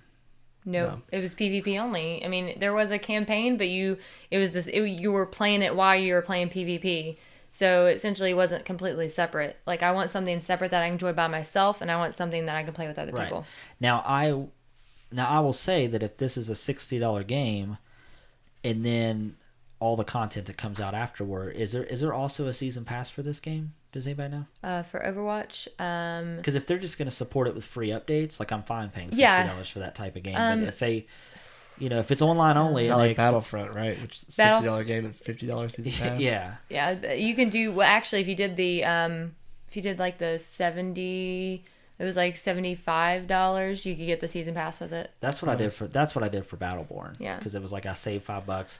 And in Battleborn, the DLC or the season pass was only $20 for that game. Like, I feel like more and more games are starting to charge like $30, $40, $50 for a season pass, and Battleborn was only $20. So I was like, heck yeah, $20, sure. Fallout 4 started at $30, and then I think it's because they didn't really know where they were going with it.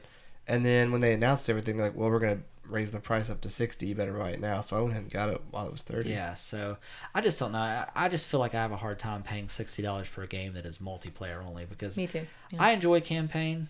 What? No, I was saying Rainbow Six Siege. it's $60 yes. and it's online and it's amazing. I've gotten my $60 back. Yes, but Rainbow Siege at least has scenarios. That's true, and the DLC is free. Well, that's what I'm saying. Yeah. Like that is fine, but like, I don't know. I'm kind of torn on the. There's a huge difference between Rainbow Six Siege. I mean, obviously, game aside, between Siege and Star Wars Battlefront as far as content and what you get. you could make the argument that with Battlefront you get more game modes, but I mean, not all of them are great. Yeah. Whereas Siege only has 3 game modes, but each one is amazing. Like I can't stop playing.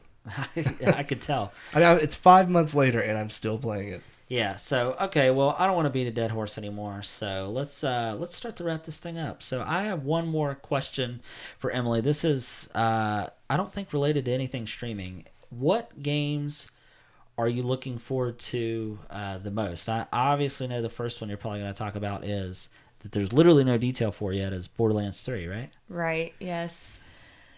So yeah, Borderlands 3, and there's nothing really we can really talk about. Probably in 2017 is when it's going to come out, though. And I think I may have talked about this on the last episode, but Emily is by far the biggest Borderlands fan I know.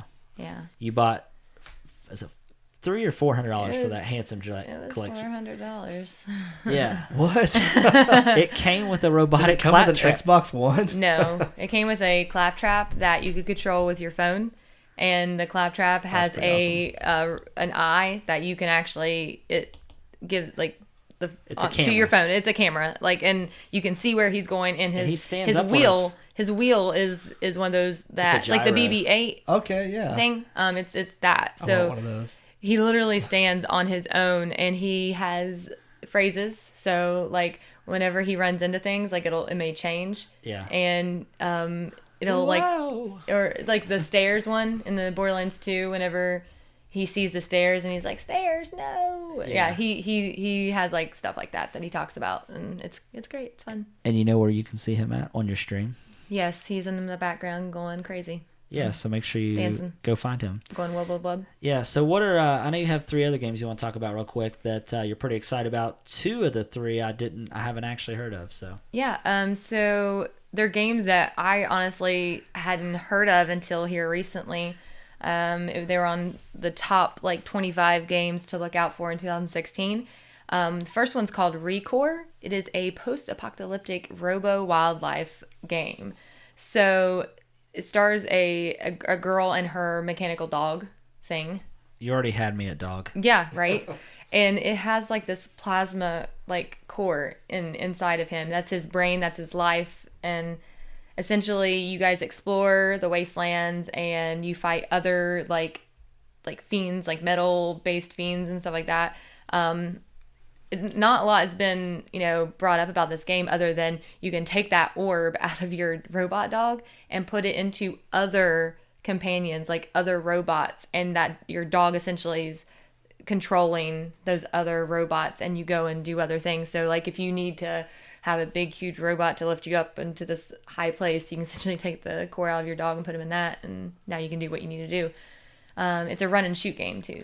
So one of the things that I find really interesting about this game that I'm actually reading in the notes that you put in is that this game is actually I'm not even going to try to pronounce his name because I'll completely butcher it, but it's from the main guy from behind that was behind Mega Man and behind the makers of Metroid, which are 2 of mine and Maxwell's favorite games. So And that's why I talked about it. yeah, this will definitely be on the top of my list then, because those 2 things alone is enough to sell me, and everything else is just an added bonus. Yeah, and I believe it's an Xbox exclusive title. The release date was spring of 2016, but it got delayed to late 2016. So probably holiday. So probably sometime. holiday. All right. And then going on to, it's called Horizon Zero Dawn. Actually, people who did Killzone. Last thing that you would expect them to make. It's a post-apocalyptic. I like those types of games. Like I do love those types of games. So all these games are like that. It's an adventure game where you play as a woman again. I'm a big fan of that too because I am a lady. This is my fight song. Right. Young woman. She's pretty much hunting robot dinosaurs. It is a mix between Far Cry Primal and essentially like almost maybe even Titanfall, like a mixture of those 2. So she's seriously taking this, she has a mechanical bow that has arrows that blow up, but she hunts down and destroys robot dinosaurs by with her bow. Yeah, what really what makes me think that this game is super interesting is they do such a good job with the post-apocalyptic world that it almost looks prehistoric. Oh yeah. Like when you first start to watch the trailer, you really think that it's a prehistoric game, just like Far Cry Primal, And then, but the twist is you start seeing these things that you think are going to be dinosaurs, but they're robots instead. So it's Right. really super interesting. And the studio, obviously, that makes Killzone is a really good studio, for the video game. So that's definitely one worth checking out for sure. Right, and looks like it's going to be a PS4 exclusive, and it doesn't have any time frame on the 2016 release. It just says 2016. And then the other one is Scalebound. It is an Xbox release. It might be on all consoles. I'm not sure. There's not really much about it yet, but essentially it is your character has a pet dragon, and you get to fly on the pet dragon, and he kills shit for you. So that's great. Yep. I mean, that's it. Yeah, you'll be fighting these guys over here, and he will be stepping on these guys over here. And so it says that you encounter ground-shakingly massive beast in this game. But you also have one, so that's okay. That seems... I've never heard of this game other than you just talking about it right now, but one of the things that kind of excites me about this game, especially when you said ground-shakingly massive beast, makes me think of Shadow of the Colossus, which is one of my favorite games. Mm-hmm. And it also makes me think of another game that's coming out that sounds kind of similar to this, is The Last Guardian. It's not coming out, Travis. I knew you were going to say that. I expect to hear something from E3. I think you will. Yeah, I hope so. Canceled. Oh, man. Let's not talk about canceled games and stuff, guys. Why? What was canceled? Is there, you look really sad about wait, it. is there a... Yeah. Let's hear it. Well, no, we guys talked about last stream, or last podcast. Oh, remind me. Yeah, you have to remind us. Fable. Oh, yeah. Yeah, do you want to talk about that at all? Do you have any... I mean, Fable's therapy session. Yeah, I was going to say, I think you and I talked about that that the first Fable game, The Lost Chapters, is like... I still have that on original Xbox. Yeah. I have the copy. It's in pristine condition. It's on like a little pedestal in my house. Supposedly, Microsoft wouldn't sell Lionsoft, or they wanted to, or whatever it's called, Lionsoft, or... Lionhead Lionhead. Studios? Yeah, I don't know why I call it Lionhead. As This guy. It's Microsoft. Yeah, too, Lionhead Studios. They wouldn't. They were going to sell it to somebody, but they wanted the rights to Fable, and they wouldn't give it up. Yeah. So that makes me think people, we'll see. Yeah, and I don't... So basically, just killed everyone's jobs. Yeah. which is super sad, because, I mean... I think everybody here at this table would say they love that franchise. Oh, God. That was the game that really got me into hardcore gaming. Yeah. It was. I mean... Did you play that turd that they released in beta form? Whatever it was called? Fable Legends? I wouldn't even call it a Fable game. Did you play it? I did. It wasn't good? It was more of a top-down, kind of like maybe MOBA style game. That's what I was going to ask. It was like that. And it wasn't Fable. Now, you did get to go do other things too, where it was third person and kill stuff, but it wasn't Fable. It wasn't Fable for me. They should have given that to a different studio and let Lionhead work on a new Fable. I don't know why. Yeah, they should have gave it to Rare, we talked about. Hopefully they will. And see, now that Microsoft owns Rare and they still own the Fable franchise, maybe we'll see Rare release a Fable title. Yeah. But who knows? I'm just as sad as you are about the whole situation. It was one of my favorite games, especially one of my where we talked about liking story-driven games, and then being able to play co-op with a friend through that story was awesome. And the fact that it is no longer makes me sad. It does. It makes me sad too. Well, so now that we covered all the favorite games, so are we ready to talk about picks of the week? Do. So, Justin, do you have a pick of the week? Travis, I'm glad that you asked me that. Because my pick of the week is Uncharted 4. I'm not as far as you are, Travis. Noob. But I'm having a great time, and it's one of those games that I can see myself really just sinking a ton of, more time into. I'm also really excited about the multiplayer component. I really enjoyed. I was really bummed out when the Uncharted collection scrapped the multiplayer, so I'm excited to jump back into it. I enjoyed the beta a lot, and I'm enjoying what I've played so far. Yeah, and that actually goes for me too. My pick is also Uncharted 4. I think you and I have both waited long enough for this game to come out, and it's finally here. I've actually got to Chapter 10 in the game, which is about the halfway point, in about 2 settings. So it's one of those games I'm not trying to go too fast through because I want to enjoy it, but it's... Too Fast, Too Furious? Yeah. Okay. Yeah. too fast, too crazy. I don't know what I'm saying. Okay. I got cool. nothing. You never do. No, never. But no, it's definitely by far one of the best looking games on console. The story is fantastic. You get to find out about, Nathan Drake's brother, and I'm just kind of I want to get to the end, but I'm afraid I'm not going to like what happens at the end. So we're just gonna have to wait and see. So, Spoiler alert. What's the spoiler alert? Nathan kills everyone. That's not Solly. It's like a Fight Club type ending. He's I don't know. You got nothing. No, he shoots himself and then he's he not has a dead split personality. yet. Yeah. He is his brother. He is his brother. He wakes up and he realizes that all the adventures in the past 4 games was a dream. Yeah, he's actually just He's in a psych ward. Is he in Yeah. Inception? Is that... No, he is in a psych ward, but prior to that he worked in a post office and he went postal and killed everyone. This just got really dark. Man, catch up. Get on our level. Yeah, sorry guys. All right. So Emily, what is you said you had a new thing that you got in the mail that you're pretty excited about. What's that? Yes. So, kind of backtrack. I actually bought one of those Elite controllers for the Xbox One. The Elite. The $150 one. Totally worth every bit of money. You like them paddle buttons, huh? The paddles are amazing, just for some fact that on my paddles I have like my run and my slide, so it's super quick. I never have to move my thumbs or my fingers off anything else. Okay. Like all fingers and thumbs stay on the buttons that they need to stay on. Fair enough. Yeah, that is very important. Right, exactly. Because if you take the time, then you're gonna miss something. So. Yep, sure will. Shut up, Travis. Anyways, and I just ordered. It's called a Chronos Max Plus, and what that Sounds does, awesome. yeah, it has the name Chronos in it. What that does is it lets me take my Xbox Elite controller and play on PS4 with it. What? And Yeah. vice versa, right? And vice versa, which I'm not a big fan of the PS4 controller personally. That's why I'm getting this, so I can play, and I can actually also use this to plug my Elite controller into my PC as well, which it's Microsoft, so it should just work fine with the PC, but just in case. Now, the thing is, I had to also buy a 3-port USB hub thing. Yeah. Because apparently it will shut off after 10 minutes if you don't have that. And so thank goodness I read reviews and people were like, buy this before you buy this. Yeah. So how much does something like that cost? Just out of curiosity. With the hub, which like I said, you need, obviously. Yeah. They should just sell it with it. But it was like $69. Oh, that's not bad. Yeah, it was pretty good.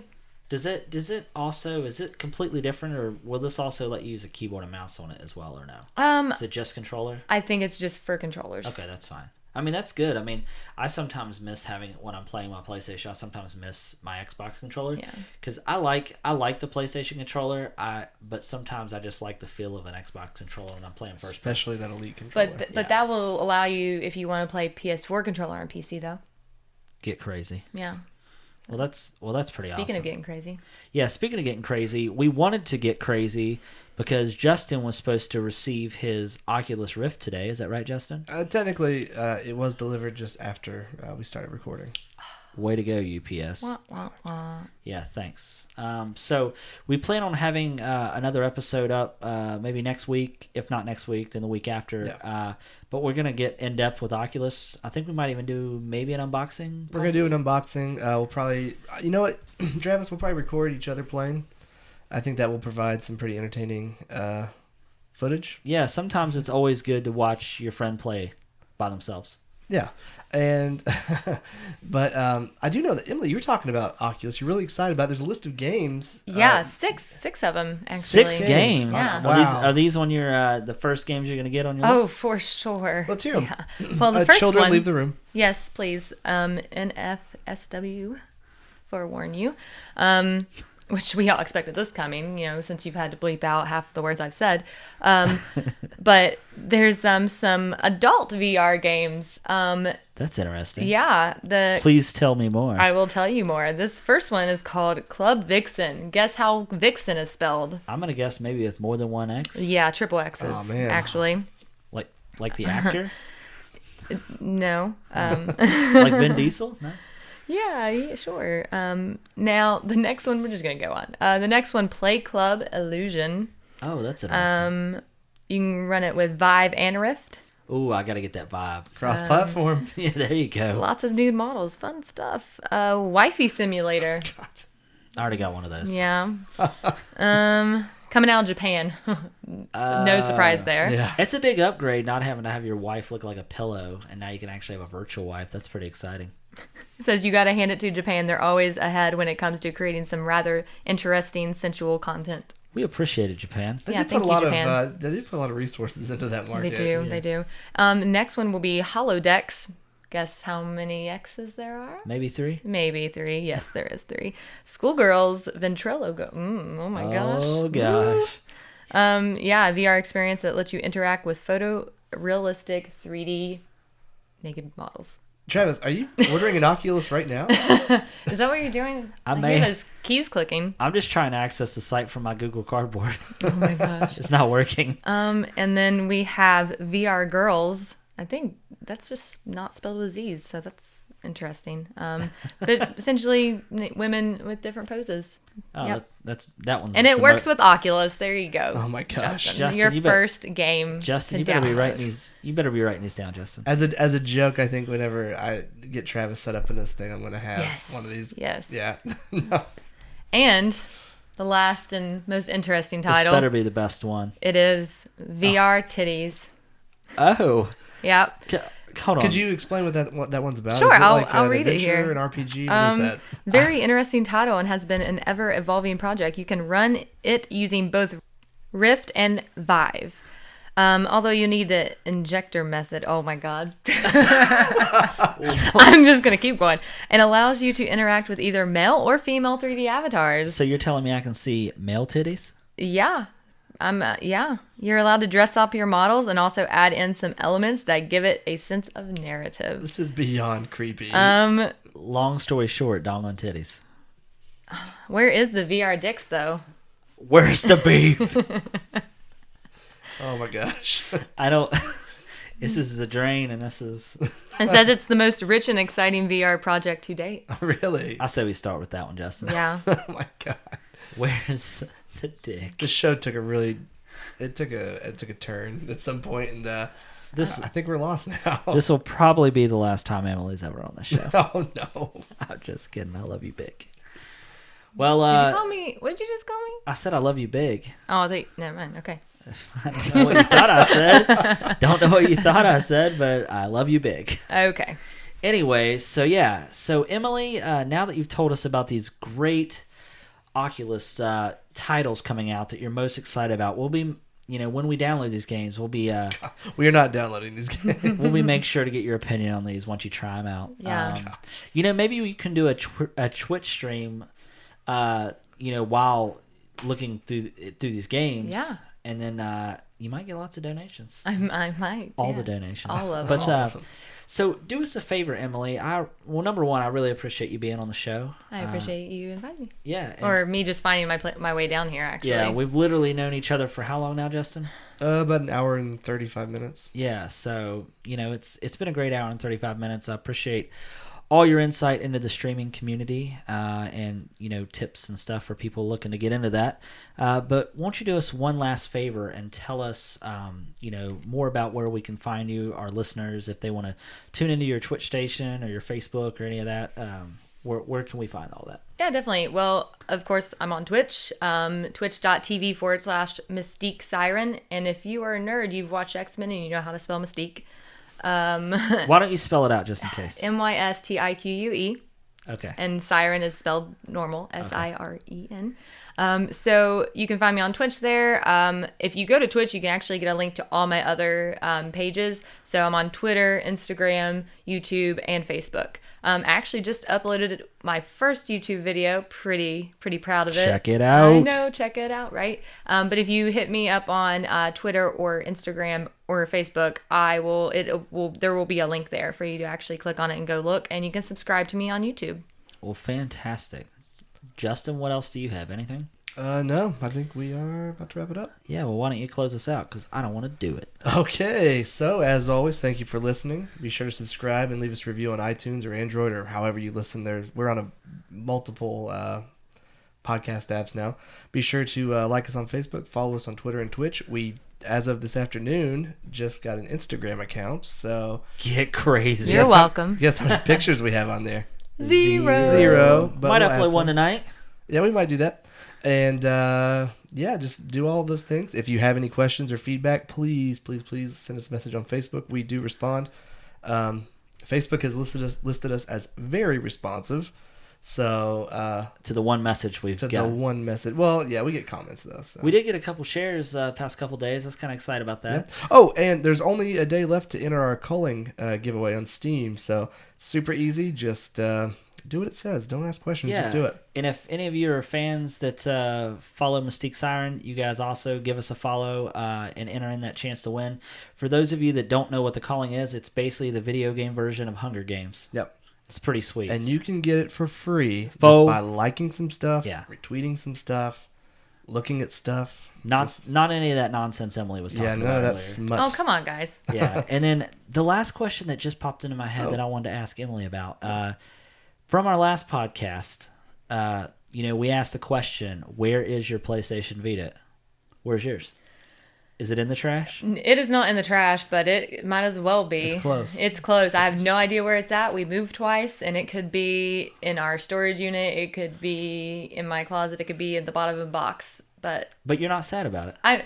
I'm sad that I didn't use it as Right. much. I had Borderlands for it, Me and too. and Borderlands is a great game, but not on PS Vita. Yeah, no, absolutely. Justin, where's yours? In the trash? I don't know.